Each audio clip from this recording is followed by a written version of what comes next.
చాలా ఈజీగా healthy food మినప సున్నుండలు ఎలా చేసుకోవాలో ఈ వీడియోలో మనం తెలుసుకుందాం.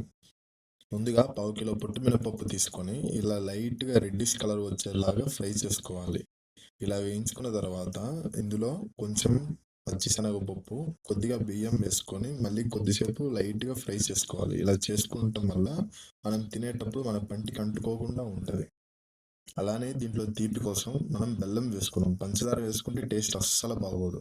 పావు కిలో మినపప్పుకి పావు కిలో బెల్లం తీసుకొని, ఇందాక మనం వేయించుకున్న మినపప్పు ఉంది గదా! అది చల్లారిన తర్వాత ఈ బెల్లంనిను, ఆ మినపప్పుని 2 కలిపి మిక్సీ వేసుకోవాలి. ఇందులో కొద్దిగా ఇలాచీ వేసుకోవాలి. టేస్ట్ చాలా బాగుంటది. సున్నుండలకి మొత్తం ఫైన్ పౌడర్ అవ్వద్దు. ఇలా కొంచెం బరక బరకగానే వేసుకోవాలి. ఇప్పుడు ఇందులో ఒక 100 ఎంఎల్ అనేది నెయ్యి తీసుకొని వేడి చేసుకోవాలి. ఆ వేడి చేసుకున్న నెయ్యిని ఈ పొడిలో వేసుకొని చిన్న చిన్న ఉండలుగా చేసుకోవాలి. ఇంతేనండి. చాలా సింపుల్‌గా హెల్తీ ఫుడ్. ఒకసారి మీరు కూడా ట్రై చేసి ఏమైనా డౌట్స్ ఉంటే నాకు కామెంట్ చేయండి. Thanks for watching for this video.